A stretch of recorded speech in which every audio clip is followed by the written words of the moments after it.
Di usianya yang ke-9 tahun 10 bulan, Muhammad Al-Zahran atau biasa disapa Al telah memegang sertifikat Basic Divers. Terlahir dari keluarga pecinta laut, membuat Al-Zahran tumbuh dan berkembang sebagai penyelam scuba yang handal. Selain rekor muri, Al juga mendapat rekor dari International Association of Diving School sebagai penyelam termuda di dunia. Dengan kemampuannya, Al mampu menyelam hingga kedalaman 14 meter di bawah laut. Tumbuh dari keluarga penyelam, hobinya pun terus terasah. Setiap latihan, Al-Zahran juga selalu ditemani instruktur senam. Dulu Al lihat-lihat opa diving dengan papa mama diving, terus Al kayak terinspirasi mau diving begitu. Terus Al tanya kapan Al bisa diving, baru papa bilang boleh latihan-latihan di kolam. Nah terus Al mau latihan di kolam, terus lama-lama Al sudah kuasai kolam, terus pindah ke laut. Waktu itu 8 tahun di Samalona.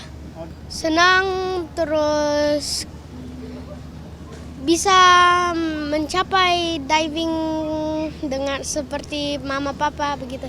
Ya, I hope everybody can follow me. Hobinya sebagai penyelam scuba turut didukung kedua orang tuanya.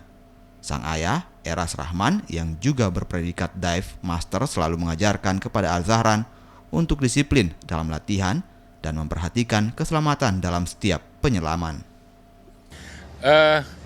Kami awalnya sih kami cuman bros. Dia sudah coba trying scuba itu dari umur 8 tahun.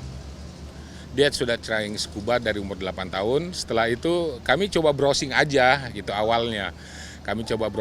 Ternyata kami menemukan berita bahwa ada anak dari India berumur 10 tahun 1 hari dan diakui oleh asosiasi PEDI. Afiliasinya PEDI, dan PEDI mengakui bahwa dia diver termuda dunia gitu, dengan di umur 10 tahun 1 hari gitu. Makanya awalnya kami coba untuk apply lah gitu ke ADS Internasional, salah satu afiliasi diving school di dunia juga, ADS, dan ADS menyetujui gitu bahwa dia bisa mendapatkan sertifikasi basic diver. Al-Zahran menjadi salah satu contoh anak yang berprestasi sebagai penyelam scuba. Ia berharap bisa menjadi inspirasi bagi anak-anak lainnya untuk lebih mencintai dan melestarikan alam, khususnya laut. Rama Pratama, Kompas TV.